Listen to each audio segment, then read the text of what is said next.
चलिए आज हम लोग पढ़ते हैं ग्लोब अक्षांश प्रदेशांतर के बारे में। तो सबसे पहले हम जान लेते हैं ग्लोब क्या है। ग्लोब पृथ्वी का ही एक वास्तविक प्रतिरूप है, या फिर कह सकते हैं कि पृथ्वी का एक नमूना है, और इसका निर्माण जो किया गया था पृथ्वी के अध्ययन की सुविधाओं के लिए किया गया था। तो सबसे पहला बात आता है कि इस ग्लोब को सर्वप्रथम किसने बनाया था।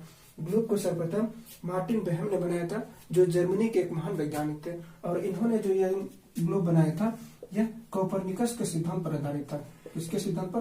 कोपरनिकस के सिद्धांत पर आधारित था। अब देखिए कोपरनिकस का सिद्धांत क्या कहता है। कोपरनिकस का सिद्धांत कहता है पृथ्वी तथा उसके चारों ओर जितने भी ग्रह चक्कर लगाते हैं सबकी आकृति गोल है। ये सब कोपरनिकस साहब ने अपने सिद्धांत में दिया था, और उसी से प्रभावित होने के कारण मार्टिन बेहम साहब ने ग्लोब की आकृति गोल बनाई। चलिए हम लोग बात करते हैं अक्षांश के बारे में। ग्लोब पर एक काल्पनिक रेखा खींची गई जो ग्लोब को दो बराबर भागों में विभाजित करती है। देखिए ये हो गया वो काल्पनिक रेखा, और इस काल्पनिक रेखा को भूमध्य रेखा कहते हैं। इस काल्पनिक रेखा को क्या कहते हैं? भूमध्य रेखा कहते हैं। ठीक, ये काल्पनिक रेखा है ग्लोब को दो भागों में विभाजित करती है। इसके उत्तरी भाग को उत्तरी गोलार्ध कहते हैं तथा दक्षिणी भाग को दक्षिणी गोलार्ध कहते हैं, तथा इसी काल्पनिक रेखाओं के समांतर खींची गई रेखा को हम लोग अक्षांश कहते हैं। ये देखिए जो उत्तरी गोलार्ध में भी खींची जाती है तथा दक्षिणी गोलार्ध में भी खींची जाती है।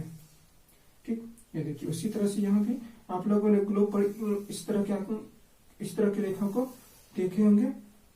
ठीक, देखिए ठीक, इसके उत्तरी गोलार्ध में जितना भी अक्षांश होता है उसे हम उत्तरी अक्षांश कहते हैं, तथा दक्षिणी गोलार्ध में स्थित अक्षांश को दक्षिणी अक्षांश कहते हैं। देखिए भूमध्य रेखा के उत्तरी गोलार्ध में कुल 90 अक्षांश खींची जाती है, तथा 90वां अक्षांश को हम लोग ध्रुव कहते हैं। 90वां अक्षांश को क्या कहते हैं? हम लोग ध्रुव कहते हैं, जो 90 डिग्री अक्षांश होते हैं। तथा दक्षिणी गोलार्ध में भी कुल 90 अक्षांश खींची जाती है, तथा 90वां अक्षांश को हम लोग ध्रुव कहते हैं, जिसे हम दक्षिणी ध्रुव कहते हैं। इसे भी हम 90 डिग्री से सूचित करते हैं।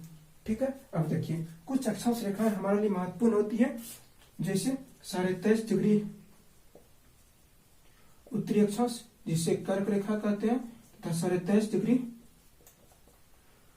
दक्षिणी अक्षांश जिसे हम लोग मकर रेखा कहते हैं। ठीक, तथा 66.5 डिग्री उत्तरी अक्षांश जिसे हम लोग उत्तरी ध्रुव वृत्त कहते हैं। क्या कहते हैं? उत्तरी ध्रुव वृत्त कहते हैं, तथा 66.5 डिग्री दक्षिणी अक्षांश जिसे हम लोग दक्षिणी ध्रुव वृत्त कहते हैं। ठीक, अब देखिए इस सब अक्षांश को बाद में देखेंगे। अब कुछ अक्षांश के महत्वपूर्ण बातों को जान लेते हैं। अब देखिए सभी अक्षांश रेखाएं एक दूसरे के समांतर होती है। ये तो हमारे परिभाषा में ही दिया हुआ था कि समांतर रेखाएं होती है। तो देखिए अब दूसरी बात जानते हैं कि दो क्रमागत अक्षांश रेखाओं के बीच की जो डिस्टेंस होती है वो हर जगह समान होती है, और वो होती है 111.13 किलोमीटर होती है दो क्रमागत अक्षांश रेखाओं के बीच। तथा दो क्रमागत अक्षांश रेखाओं के बीच की दूरी कितनी होती है? 111.13 किलोमीटर होती है। तथा दो अक्षांश रेखाओं के बीच को हम लोग कटिबंध कहते हैं। क्या कहते हैं? कटिबंध कहते हैं। तथा ये अक्षांश रेखाएं जो है ताप को प्रभावित करती हैं। क्या किसे प्रभावित करती है? ताप बोले तो तापमान को प्रभावित करती है। कैसे प्रभावित करती है हम कुछ देर में जान लेते हैं। और एक बार महत्वपूर्ण बातें जानते हैं कि देखिए भूमध्य रेखा से ध्रुव की ओर बढ़ने पर, चाहे तो उत्तरी ध्रुव या फिर दक्षिणी ध्रुव पर बढ़ने पर, इस अक्षांश रेखाओं की लंबाई क्या होती है? घटती चली जाती है। अंततः हमें उत्तरी ध्रुव पर एक बिंदु प्राप्त होती है, तथा दक्षिणी ध्रुव पर भी हमें एक बिंदु प्राप्त होती है। इसलिए यदि कभी पूछा जाए कि अक्षांश की संख्या कितनी होती है, देखिए अक्षांश की संख्या कितनी होती है। देखिए उत्तरी गोलार्ध में कुल 90 अक्षांश होती है, दक्षिणी गोलार्ध में कुल 90 अक्षांश होती है, तथा ये भूमध्य रेखा भी एक अक्षांश होती है, इसे हम 0 डिग्री अक्षांश कहते हैं। ये भी एक अक्षांश हो गया। तो कुल अक्षांश की संख्या कितनी हो जाएगी? 181 हो जाएगी। यदि पूछा जाए कि अक्षांश रेखाओं की संख्या कितनी होती है, अक्षांश रेखाओं की संख्या कितनी होती है? अब देखिए ये उत्तरी ध्रुव तथा दक्षिणी ध्रुव एक पॉइंट के रूप में है, और कोई भी पॉइंट रेखा नहीं होती है, इसीलिए हम 181 में से यदि 2 घटा लेंगे तो हमें मिल जाएगा कुल अक्षांश रेखा मिल जाएगी। यदि पूछा जाए कुल अक्षांश रेखाओं की संख्या कितनी होती है तो 179, और कुल अक्षांश की संख्या कितनी होती है तो 181 होता है। ठीक है, अब हम लोग जानते हैं कुछ कटिबंध के बारे में। देखिए 23.5 डिग्री उत्तरी अक्षांश तथा 23.5 डिग्री दक्षिणी अक्षांश के बीच को हम लोग उष्ण कटिबंध कहते हैं। क्योंकि इस क्षेत्र में सूर्य की किरणें सालों भर बोले तो वर्ष भर लंबवत पड़ती रहती है, इसीलिए इस क्षेत्र को हम लोग क्या कहते हैं उष्ण कटिबंध कहते हैं।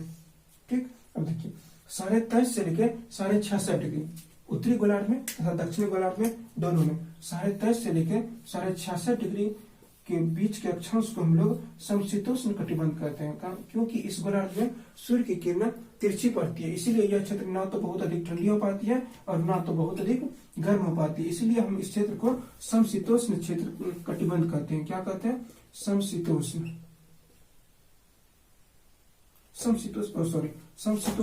शीतोष्ण कटिबंध कहते हैं। इसे क्या कहते हैं हम लोग शीतोष्ण कटिबंध कहते हैं। उत्तरी गोलार्ध में होने के कारण इसे उत्तरी शीतोष्ण कटिबंध कहते हैं तथा दक्षिणी गोलार्ध में होने के कारण भी इसे दक्षिणी शीतोष्ण कटिबंध कहा जाता है, क्योंकि यहाँ सूर्य की किरणें जो है तिरछी पड़ती है। अब देखिए 66.5 डिग्री उत्तरी अक्षांश से लेकर 90 डिग्री 66.5 से लेकर उत्तरी ध्रुव के बीच के क्षेत्र को हम लोग शीत कटिबंध कहते हैं तथा इसी तरह से दक्षिणी ध्रुव गोलार्ध में भी इसे हम शीत कटिबंध कहते हैं तथा उत्तरी क्षेत्र को ये उत्तरी गोलार्ध को हम लोग उत्तरी शीत कटिबंध कहते हैं तथा दक्षिणी गोलार्ध को हम लोग दक्षिणी शीत कटिबंध कहते हैं।